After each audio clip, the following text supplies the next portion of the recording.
ನಮಸ್ತೆ ವೀಕ್ಷಕರೇ, ನಾನು ಇವಾಗ ಬ್ಯಾಳಿ ತವಿ ಮಾಡಕತ್ತೀನಿ ನೋಡಿ ವೀಕ್ಷಕರೇ.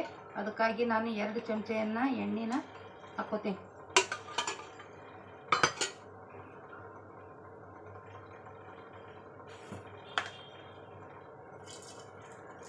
ಸ್ವಲ್ಪ ಜೀರಿಗೆ ಹಾಕಿದೆ.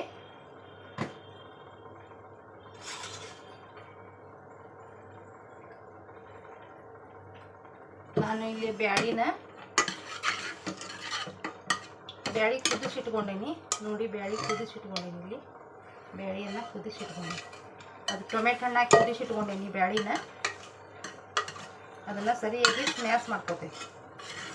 ಅದನ್ನು ರಾಡಿ ಹಂಗೆ ಟೊಮೆಟೊ ಹಣ್ಣು ಎಲ್ಲ ಅದು ಇದು ಎಲ್ಲ ಮಿಕ್ಸ್ ಹಾಕೊಂಡು ಅದನ್ನು ಕೈ ಹಾಕ್ಸ್ಕೊಂಡು ಇಟ್ಕೋಬೇಕು. ಆವಾಗ ಜೀರಿಗೆ ಹಾಕಿದೆ, 1 ಎಳೆ ಕರಿಬೇವು,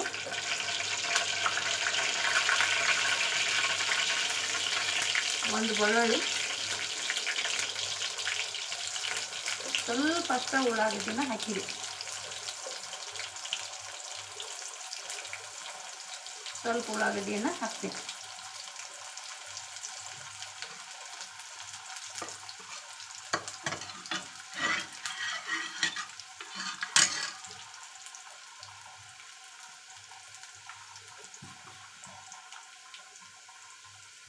ಒಂದು ಅರ್ಧ ಟೀ ಸ್ಪೂನು ಅರಿಶಿನ ಪುಡಿ ಹಾಕ್ತೀನಿ.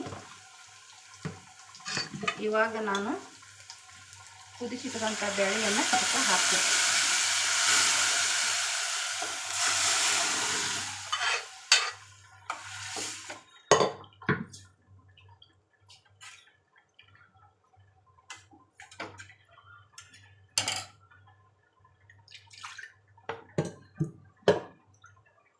ಕುದಿಸಿಟ್ಟಂಥ ಬೇಳೆಯನ್ನು ಇದಕ್ಕೆ ಹಾಕಿದೆ. ಇವಾಗ ಹೆಚ್ಚಿಟ್ಟಂಥ ಕೊತ್ತಂಬರಿನೂ ಹಾಕ್ತೀನಿ.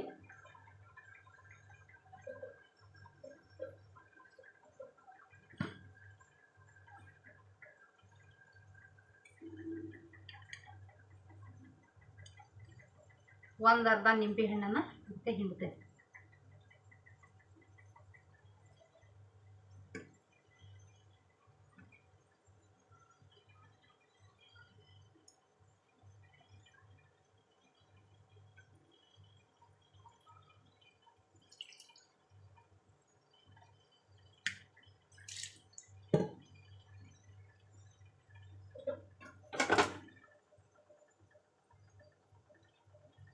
ನೋಡಿ ವೀಕ್ಷಕರೇ, ಇವಾಗ ತವಿ ಸ್ವಲ್ಪ ಗಟ್ಟಿಯಾಗಿನ ಇರಬೇಕು.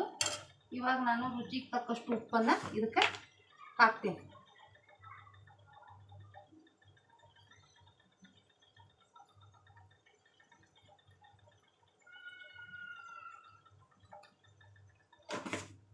ರುಚಿಗೆ ತಕ್ಕಷ್ಟು ಉಪ್ಪನ್ನು ಹಾಕಿದ ಮೇಲೆ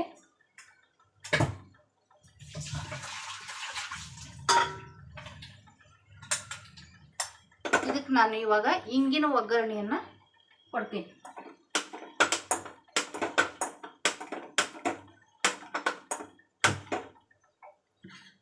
ಇಂಗಿನ ಒಗ್ಗರಣೆಯನ್ನು ಕೊಡ್ತೀನಿ.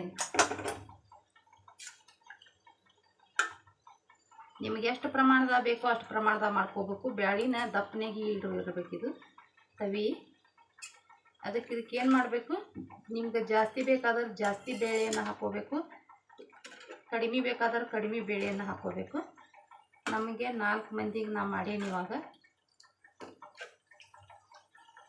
ಇವಾಗ ನಾನೇನು ಮಾಡ್ತೀನಿ, ಇಂಗಿನ ಒಗ್ಗರಣೆಯನ್ನು ಮೇಲ್ಗಡೆಯಿಂದ ಇಂಗಿನ ಒಗ್ಗರಣೆನ ಕೊಡ್ತೀನಿ. ಒಂದು ಸ್ವಲ್ಪ ಎಣ್ಣೆ ಹಾಕ್ತೀನಿ ಇದಕ್ಕೆ, ಬಾಳಿಗೆ ಬಟ್ಟಕ್ಕೆ.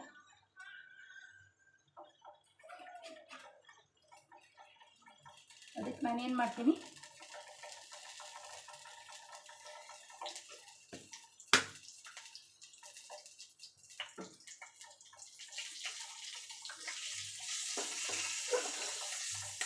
ನೋಡಿ ವೀಕ್ಷಕರೇ, ನಾನು ಈಗ ಹಿಂಗೆ ಕಾಸ್ಕೊಂಡೀನಿ. ಈ ಇಂಗಿನ ಒಗ್ಗರಣೆಯನ್ನು ಇದಕ್ಕೆ ಹಾಕ್ತೀನಿ.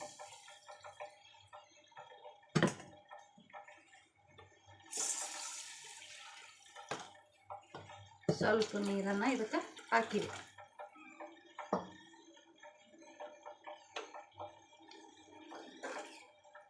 ನೋಡಿ ವೀಕ್ಷಕರೇ, ತವಿ ರೆಡಿ ಆಯಿತು. ತವಿ ನೋಡಿ ವೀಕ್ಷಕರೇ, ಬೇಳೆ ತವೆ ರೆಡಿ ಆಯಿತು. ಹಸಿಮೆಣ್ಸಿನ್ಕಾಯಿನೂ ಹಾಕ್ತಾರೆ, ನಾನು ಹಾಕಿಲ್ಲ. ಸಪ್ಪನೆಗೆ ಹಂಗೆ ಮಾಡೀನಿ ನೋಡಿ ವೀಕ್ಷಕರೇ. ಇದು ಅನ್ನಕ್ಕೆ ಭಾಳ ರುಚಿ ಆಕೈತಿ. ಬಿಸಿ ಅನ್ನಕ್ಕೆ ಸ್ವಲ್ಪ ತುಪ್ಪ ಹಾಕ್ಕೊಂಡು ಬಾಜು ಉಪ್ಪಿನಕಾಯಿ ಇಟ್ಕೊಂಡು ಒಂದೆರಡು ಮೆಣಸಿನ್ಕಾಯಿ ಕರ್ಕೊಂಡು ಊಟ ಮಾಡಿದ್ರೆ ಇದು ಭಾಳ ರುಚಿ ಆಕೈತಿ. ತವಿ ನೋಡಿ ವೀಕ್ಷಕರೇ,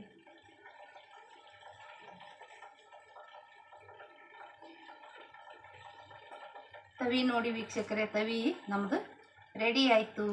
ಈಗ ಇದನ್ನು ನಾನು ಕುದಿಸಿ ಇಳಿಸಿಬಿಡ್ತೀನಿ. ಸಬ್ಸ್ಕ್ರೈಬ್ ಮಾಡಿ ವೀಕ್ಷಕರೇ.